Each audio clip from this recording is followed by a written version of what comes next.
Alright, hey guys, so today we are back with the 1999 Jeep Cherokee Classic, my little Project XJ here. Unfortunately, a little turn of events has happened, and this is actually, I think, probably going to be the final video of this vehicle. We've had some bad storms. Today's actually a beautiful 70-degree day in November, which is... I'll take it anytime, you know, obviously we'll take it. We're not used to this around here, but we'll definitely take it. But we got a snowstorm last week, and there was actually the tree that this is usually parked under. I didn't realize that it was kind of on the verge of coming down because it never really showed it. But it dropped a branch or three right here, as you can see. You're probably thinking, yes, this is piss poor bodywork, and you're correct.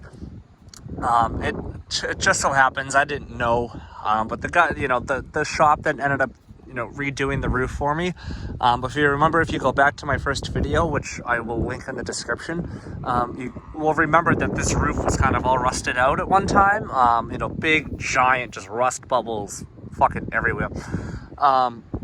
So yes, that was obviously kind of an issue, and you can see that it was supposedly sanded down, repainted, which, like, from a distance it doesn't look terrible. I apologize that it's dirty, but you can see that it's starting to bubble over again. I know that might look like trash in the paint, but I'm almost positive that it's starting to bubble over again,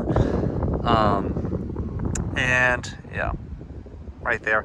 And, like, truth be told, the only real proper way to fix this, you know, my fear is, or at least my thinking, and I'm almost certain, but I'm not an expert, this car just does not have enough clean metal left in the roof to make it sustainable. So unfortunately, there are people out there, especially in the XJ Preservation Society Facebook group, which I dearly love.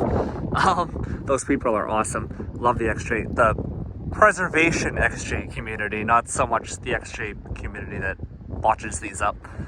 But anyways, yeah, there are people out there who will go through the process. They love these things that much that, you know, they'll take a 181,000-mile Jeep Cherokee and cut the roof off of it and weld a new one on. It's not just the roof. There's also, you know, other things that I'm taking into consideration. This is going to need a suspension rebuild all the way around. The front shocks are pretty bad, along with the coils. And then obviously the rear needs leafs. The springs are probably shot as well. Add shocks to the list. There's a whole suspension rebuild, essentially. I'll take you guys underneath here just to give you a little look of what I'm talking about and, like, what my real concern is. So you can probably see at first glance it's not terrible, and that's because I had it undercoated. You can see with the sun there that the rear diff is covered, still seeping a little bit. I had a new pinion gear put in the rear diff, and unfortunately I think this rear diff may be on the way out, because it vibrates like hell, and I have already done all the U-joints and that sort of thing. So the rear diff, I've done both drive shafts as well, and so the rear diff is pretty much the only thing left, at least that I can think of. And I'm pretty sure it's on its original one. So, you know, I don't know. The four-wheel drive works fine. But you can see that the frame rails in the back here, or they're not really frame rails, but the unibody rails are not, like, it's solid, but it's not particularly, like, it's not great. Definitely not like what you'd find in a Southern example. So that's that there. You can see that up here. It's kind of, there's supposed to be metal here. You can see where it's no longer there. And if I climb back up onto the ground here, coming over to the driver's side, you can see that obviously I had the new rocker panels put on,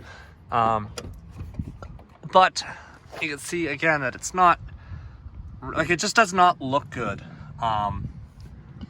And, you know, I don't necessarily blame, I'm sure the bodywork has something to do with it, but I think It's more so that I'm losing my train of thought here. It's more so that there wasn't a lot of metal here to begin with. There was nothing to weld new rocker panels onto. I'm not very familiar with bodywork. I don't know exactly how it all works or correlates together. But I'm pretty sure that this could be an effect. Where it's this rough, the only thing that makes sense to me is that there was just nothing to weld it to. So who knows? But coming underneath, you could see that the inner rocker panel, so like up to here is fine, and then we start to run into trouble. I'm gonna try. There go my sunglasses. I'm gonna try to show you guys here. You can see that somebody tried to make a half-ass attempt at covering this hole over here in the inner rocker panel, and that is because up in this section that also goes out to the rear wheel well, you could, if I move the camera a certain way, you can see the light coming out over here. Yeah, somebody tried to cover that up because the unibody up in here is actually starting to rust. I can't get the camera up in there, but that's that. You're gonna have to take my word for it. And then as I was poking around with a screwdriver, this driver's side floor pan is completely shot now. These looked really solid when I bought it. I have taken this out in the salt once for an hour, and this is now rotted through. So I just really do not want to take any more chances with it. Like I said, is it worth it? I don't think so, personally. And so with that being said, I think I'm just going to have to let this one go. So it's either going to be an insurance claim, or if somebody from the preservation group wants to buy it, they will definitely be able to. You can see forest green pearl coat, definitely my favorite color on these XJ Cherokees. Coming in, you can see the gate cloth interior. The seats look good overall. They're a little dirty, but it's 20 years old after all. The only problem is the splitting in the seat, but like it doesn't matter. They all do this. It's very hard to find a Jeep that isn't like this. So that's that. See the top of the door panels all faded. This has quite, for a northern rig, or I don't want to call it a rig, but for a northern vehicle, this has quite a bit of sun fade in certain places. Granted, it's 20 years old. But like these gauges, for example, are actually like the needles and the lettering are actually supposed to be orange. Or like this inner kind of lettering here for the kilometers, it's actually supposed to be orange. Like I said, along with the needles, you can see that they faded into this white color, which I think looks nice. But just kind of a little quirk there. I guess we'll go ahead and start it.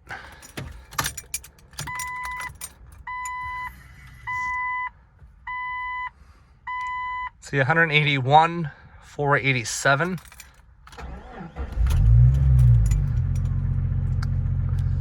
Good old 4-liter still chugging away. Haven't had really any major issues with the drivetrain. I have a suspicion that the trans is getting a little weak.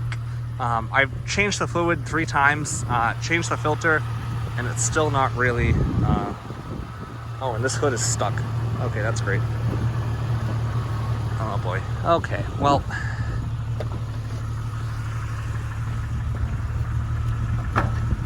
There we go, that should do it. And you can even see, like, I didn't really do much to this hood, but this hood is not straight at all.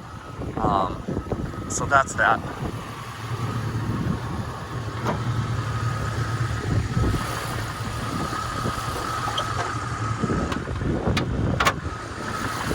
And up under here, 4-liter, straight 6.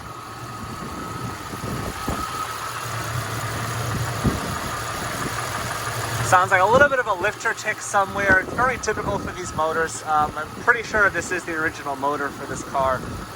And like I said, still running strong, but unfortunately the body is just too far gone. If I can find the throttle cable, there we go. Come on. Ah.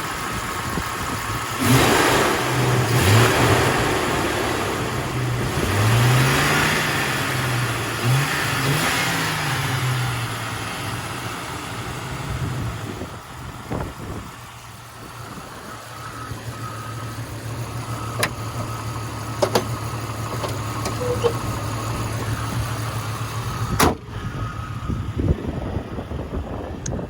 did put these 30-inch tires on it, the BFG KO2s with the 2000 and 2001 16-inch Icon wheels. I'm probably going to keep this wheel and tire setup because I'm most likely going to turn right around and purchase another one of these. I'm just going to have to go down south. So if anybody in the southern areas, whether it be the Carolinas, Florida, even out in the western part of the United States, California, Arizona, southern Utah, Washington, Oregon, that whole area, somewhere not in the Rust Belt, if you see a clean XJ pop up, I'm going to be looking, but if you see one pop up, definitely let me know. I'll try to link on my social media down below. The best way to reach me is probably on Instagram, and that is at Bobby Doucette, Doucettee on the last name. So, yep, I think that is gonna wrap it up for the Jeep. I really don't have much else to show you guys, unfortunately. Just a little bit of junk here and there.